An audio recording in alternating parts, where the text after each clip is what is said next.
Wait wait, আমি কি তোকে একবার বলছি যে আমি ফারহাকে ভালোবাসি? তা বলিসনি, কিন্তু আমি জানি তুই ফারহাকে ভালোবাসিস। আজব, আমি যখন কখনো বলি নাই তোকে যে আমি ফারহাকে ভালোবাসি, তাহলে তুই কোথা থেকে বলছিস যে আমি ফারহাকে ভালোবাসি? আর তাছাড়া আমি যদি ফারহাকে ভালোবাসতামও, তাহলে আমি কি তোর সাথে ওর বিয়ে দিয়ে দিতাম? বোকার মতো কথা বলছিস কেন তুই? তোর বিয়ে করতে ইচ্ছে না করলে করিস না, কিন্তু আমার আর ঈশার বিয়েটা হবে। যদি বিয়ে করার ইচ্ছা নাই থাকে, তাহলে বিয়ে করবি বলেছিলিস কেন? তোকে তো কেউ জোর করেনি বিয়ে করার জন্য, তাই না? নিজে নিজেই বিয়ে করবি বলে এখন আমাকে কেন বারণ করছিস? আবার বলছিস ঈশাকে না করে আমি যেন ফারহাকে বিয়ে করি। বিয়ে কি কোনো ছেলে খেলা নাকি যে রাতারাতি পাত্রী বদল করব? আর ফারহাও বা রাজি হবে কেন? অয়ন প্লিজ আমাকে ফিরিয়ে দিস না। ছোট মাকে বলেছি, ছোট মা আমার থেকে মুখ ফিরিয়ে নিয়েছে, তাই অনেক আশা নিয়ে তোর কাছে এসেছি। প্লিজ ফিরিয়ে দিস না আমায়। আচ্ছা ফারহার বিষয়টা তুই চিন্তা করিস না, তুই শুধু বল তুই রাজি। আমি ফারহাকে বলে মানিয়ে নেব, প্রয়োজনে আমরা দুজনে ওকে বুঝাবো। ফারহা অনেক ভালো একটা মেয়ে, আশা করি ও বুঝবে। ভাই তুই কি পাগল হয়ে গেছিস? এখন আবার ফারহার কাছে গিয়ে ওকে বলবি যে তুই ওকে বিয়ে করতে চাস না, তুই ঈশাকে বিয়ে করতে চাস? লাজ লজ্জা কি মানে সব ধুয়া খায় নিছোস? রাত পোহাইলেই বিয়া, আর তুই এখন পাত্রীকে বলতে চাইতেছিস যে তুই ওরে বিয়ে করতে চাস না? কিংবা বিয়ে করতে চাস কিন্তু ওকে, ওকে না ঈশাকে। হ্যাঁ, ও কী ভাববে একবার? মানে তুই কি একবার বুঝতে পারছিস?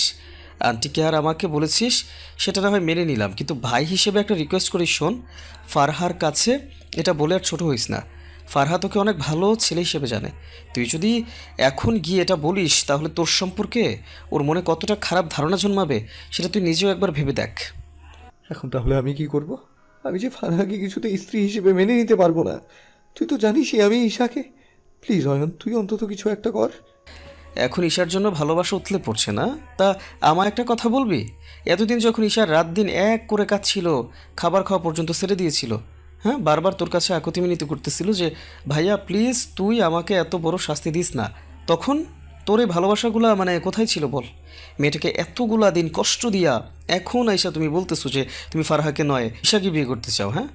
আর আমি কিংবা ফারহা কেন, ঈশা নিজেও তো তোকে মেনে নিবে না। যদি ওকে ছাড়া অন্য কাউকে স্ত্রী হিসেবে মানতেই না পারবি, তাহলে বিয়ের জন্য বলেছিলিস কেন তুই? হ্যাঁ মানছি, আমি ফারহাকে বিয়ে করব বলেছি, কিন্তু সেটা ঈশার উপর রাগ থেকে বলেছি। মনে করেছিলাম ছোট মা কিংবা মা কিছুতেই রাজি হবে না, কিন্তু আমি ভাবতেও পারিনি ওরা এভাবে রাজি হয়ে যাবে। আচ্ছা সেটা না হয় মাইনা নিলাম, কিন্তু যখন দেখবি সবাই রাজি তোর বিয়েতে, তখন বলিসনি কেন যে তুই ওদের সাথে মজা করছিলিস? কেন বলিসনি? হ্যাঁ, আজ কেন এসে বলতেছোস? আসলে আমি বুঝতে পারিনি জল এত দূর গড়াবে। আমি ভেবেছিলাম ছোট মা কিছু একটা করবে। ছোট মা জানে আমি ঈশাকে কতটা ভালোবাসি, তাই আমার রাগটা সে বুঝতে পারবে আর কিছু একটা করবে। কিন্তু আমি ভুল ছিলাম, বুঝতে পারিনি ছোট মা এইভাবে রাজি হয়ে যাবে। ভেবেছিলাম সবাইকে বলবো যে আমি এখন বিয়ে করতে চাই না, কিন্তু পর মুহূর্তে ছোট মা যখন বলল আমার সাথে একই দিনে ঈশারও বিয়ে দিতে চায়, তখন একটা আশার প্রদীপকে জল জল করে জ্বলে উঠতে দেখলাম। মনে করেছি ছোট মা হয়তো তোর আর ফারহার বিষয়টা জানে, তাই একই দিনে বিয়েটা ফেলতে চাইছে। বিয়ে ঠিকই হবে, কিন্তু আমার সাথে ঈশার আর তোর সাথে ফারহার। আমিও এটা ভেবে চুপ হয়েছিলাম, কিন্তু আজ যখন ছোট মাকে তার বান্ধবীকে বলতে শুনলাম ঈশার বিয়ে কোনো চৌধুরী বংশে হচ্ছে, তখন বুঝতে পারলাম যে ছোট মা সত্যি সত্যি ঈশার বিয়ে তোর সাথে দিচ্ছে। প্লিজ অয়ন, তুই অন্তত আমার দিকটা বুঝ।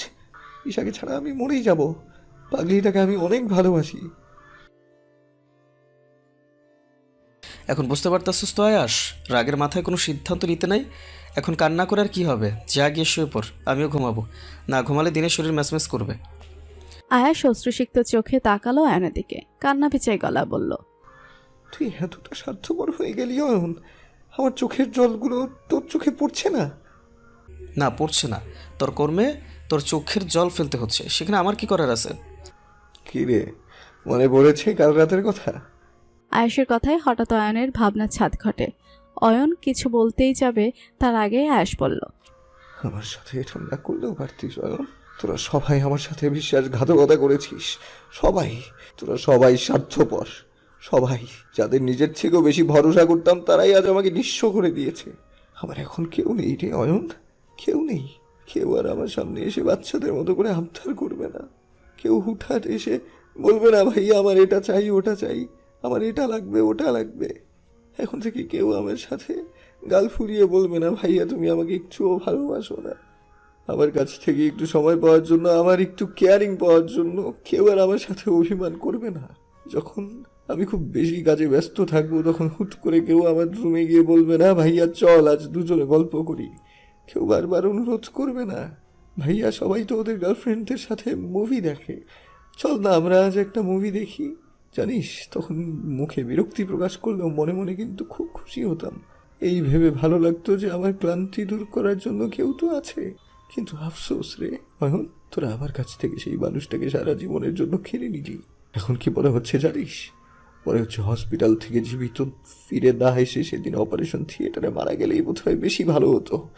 তাহলে আর অন্তত এমন একটা দিন দেখতে হতো না। সাথে সাথে আনিশা বেগম থমকে উঠলেন। আয়াস, কি বলছিস এসব? আয়েশ ঘাড় ফিরিয়ে দৃষ্টি দেয় আনিশা বেগমের দিকে। তার ছিল এসে এলোমেলো পায়ে আবারও এগিয়ে গিয়ে আনিশা বেগমের সামনে দাঁড়ালো।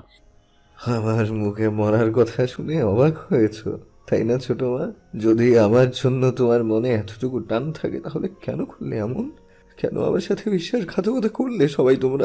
তোমরা সবাই স্বার্থপর। সবাই সবাই শুধু নিজের স্বার্থটা দেখেছো। এই আয়েশের মনের অবস্থাটা কেউ একবারও বুঝতে চাওনি। তোমরা আসলেই স্বার্থপর। হ্যাঁ হ্যাঁ, তোমরা স্বার্থপর। তোমরা সবাই স্বার্থপর, সবাই স্বার্থপর। কথাগুলো বলতে বলতে আজ সিঁড়ি বেয়ে উপরে উঠে গেল। যদিও অয়ন ধরে রুমে নিয়ে আসতে চেয়েছিল, কারণ আয়েশ যেভাবে এলোমেলো পায়ে হাঁটছিল যে কোনো সময় ব্যালেন্স ঠিক রাখতে না পেরে সিঁড়ি থেকে পড়ে যেতে পারে। তাই অয়ন চেয়েছিল আয়েশকে ধরে রুমে পর্যন্ত দিয়ে আসতে, কিন্তু আয়েশ ধরতে দেয়নি। বলেছ নিজেই রুমে যেতে পারবে, কারো সাহায্যের ওর প্রয়োজন নেই। অবশ্য আয়েশ যে ভালোভাবে উঠতে পেরেছে তাও না। সিঁড়ি দিয়ে ওঠার সময় কয়েকবার পড়ে যেতে চেয়েছে, কিন্তু পর মুহূর্তে নিজেকে সামলেও নিয়েছে আবার। আয়েশকে এই অবস্থা দেখে সবাই যেন বাকরুদ্ধ হয়ে ওর যাওয়ার দিকে তাকিয়ে আছে। আয়েশ যে নেশা করবে সেটা কারো ভাবনাতেও ছিল না, কারণ আয়েশ আগে কখনো নেশা করেনি। উল্টো ওর যেসব ফ্রেন্ডরা নেশা করে আয়েশ তাদের সাথে সম্পর্ক পর্যন্ত রাখে না। আর সেই আয়েশ কিনা আজ বিয়ের দিন মাঝরাতে নেশা করে বাড়ি ফিরেছে। সবাই যেন এখনো ঘোরের মধ্যে আছে। সকাল 10টা। জানালার পর্দা বাতাসে হালকা সরে গিয়ে সূর্যের আলো মুখের উপর পড়তে আয়েশের ঘুমটা হালকা হয়ে যায়। কিছু সময় অতিবাহিত হতেই ঘুমটা পুরোপুরি ভেঙে গিয়েছে। আয়েশ ঘুম ভেঙে যাওয়ার পর আর শুয়ে থাকতে পারে না, তাই এখনো পারেনি। ঘুম পুরোপুরি ভেঙে যেতে উঠে বসে পড়ল সে, কিন্তু সে কি মাথাটা এমন ভার ভার লাগছে কেন? আয়েশ কিছু সময় মাথাটা দুহাতে চেপে ধরে রেখে উঠে ওয়াশরুমে চলে গিয়েছে। মাথাটা অতিরিক্ত ভার হয়ে থাকায় আয়েশ একেবারে শাওয়ার নিয়ে নিয়েছে। তারপর একেবারে রেডি হয়ে রুম থেকে বের হয়েছে। সিঁড়ি দিয়ে নামতে নামতে চারপাশে একবার চোখ বুলিয়ে নিল। অয়ন, মিলি, ফারহা, আরিশা ওরা সবাই সোফায় বসে বসে গল্প করছে। রোকসানা বেগম আর আনিশা বেগম কিচেনে কাজ করছেন, সম্ভবত দুপুরের রান্নার প্রস্তুতি নিচ্ছেন। ঈশাকে অয়নের পাশে বসে থাকতে দেখে আয়েশ চোখ সরিয়ে নিয়েছে তৎক্ষণাৎ। কেন যেন অয়নের সাথে ঈশাকে দেখলে ওর ভেতরে রক্তক্ষরণ শুরু হয়ে যায়। মনে হয় বুকে কেউ হাতুড়ি দিয়ে আঘাত করছে। আয়েশ ডাইনিংয়ে এসে বসতে বসতে আনিশা বেগমকে ডাকলো। ছোট মা, খাবার দাও, খুব ক্ষুধা লেগেছে, পেটে মনে হয় ইঁদুর দৌড়াচ্ছে।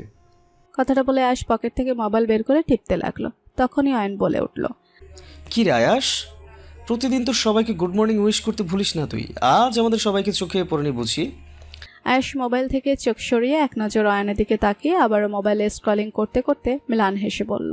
তখনই ফারহা উঠে আয়েশার দিকে এগিয়ে যেতে যেতে হেসে বলল, আসলে খুব ক্ষুধা পেয়েছে তো, তাই আজ মাথায় ছিল না গুড মর্নিং উইশ করার কথাটা।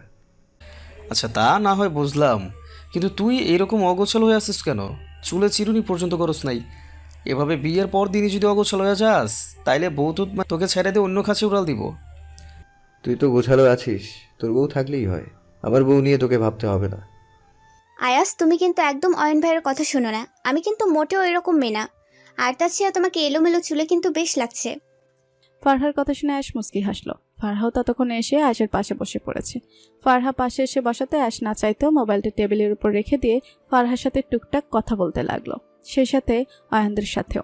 ওদের সাথে কথা বলার ফাঁকে হঠাৎ আয়েশের চোখ যায় সিঁড়ির নিচের দিকে। বেশ কিছু ফুল রাখা আছে ওখানে। আয়েশ কিছুটা অবাক হলো। বিয়ে তো শেষ, তাহলে এখনো ফুল কেন সিঁড়ির নিচে? সিঁড়ির নিচের ফুলগুলো কি কাজে রাখা হয়েছে কয়েক সেকেন্ড ভেবেও যখন কোনো উত্তর খুঁজে পেল না, আয়েশ তখন অয়নকে জিজ্ঞেস করে বসলো, অয়ন, ওই ফুলগুলো কেন আনা হয়েছে রে? দেখে তো মনে হচ্ছে আজকেই আনা হয়েছে, বিয়ে তো শেষ হয়ে গেছে, তাহলে আজ আবার ফুল আনা হয়েছে কেন? আয়েশের কথায় সবাই সিঁড়ির রুমের দিকে তাকালো। অয়ন ফুলগুলোর দিকে চোখ সরিয়ে আয়েশের দিকে তাকালো, মুস্কি হেসে বলল, তুই শালা তো কাল বাসর রাতটায় স্পয়েল করে দিলি, সে কথা মনে আছে? কালকের ফুলগুলা বাসি হয়ে গেছে পুরা, তাই আজকের জন্য আবার নতুন করে এনে রাখা হয়েছে। অয়নের কথায় বেশ অবাক হলো আয়েশ। অবাক কণ্ঠে বলল, আজব, আমি কেন বাসর রাত স্পয়েল করতে যাব? আমি তো মাঝরাতে কেউ নেশা করে বাড়ি ফিরলে বাসর রাত তো স্পয়েল হবেই। আচ্ছা আয়াস, তুই আবার ড্রিঙ্ক করতে শুরু করেছিস কবে থেকে বলতো? আয়াসের সামনে নাস্তার প্লেট রাখতে রাখতে কথাগুলো বললেন রুকসানা বেগম। মায়ের কথায় আয়াস অবাক হয়ে তাকালো মায়ের দিকে, অবাক কণ্ঠে বলল, মা কী সব বলছো? আমি ড্রিঙ্ক করতে যাব কেন? যেখানে সিগারেট পর্যন্ত খাই না সেখানে ড্রিঙ্ক করব, তাও আমি? আর তুমি তো জানোই আমার যেসব ফ্রেন্ডরা নেশা করে আমি তাদের সাথে পর্যন্ত মিশি না। আর তুমি বলছো আমি ড্রিঙ্ক করা কবে থেকে শুরু করেছি? তাই নাকি? তাহলে কাল রাতে অ্যাকচুয়ালি কয়টায় বাড়ি ফিরেছিস বলতো? সাথে সাথে আয়াস মনে করার চেষ্টা করলো, কিন্তু মনে করতে গিয়ে আয়াস নিজেই অবাক হয়েছে। আয়াসের কাল রাতে বাড়ি ফেরার কথা একটুও মনে নেই, শুধু মনে আছে ও কাল রাতে বারে গিয়েছিল আর অনেকগুলো ড্রিঙ্কের অর্ডার করেছিল। ড্রিঙ্ক করা অবধি আয়াসের মনে আছে, কিন্তু তারপরে কবে বাড়ি ফিরেছে, কিভাবে বাড়ি ফিরেছে কিছুই মনে পড়ছে না। ড্রিঙ্ক করার কথা মনে পড়তে আয়াস মাথা নিচু করে ফেললো, সাথে সাথে অপরাধী গলায় বলল, মা আসলে তার মানে মনে পড়েছে তাহলে? যাক, ভালোই হলো। আমার কষ্ট করে আর মনে করিয়ে দিতে হলো না।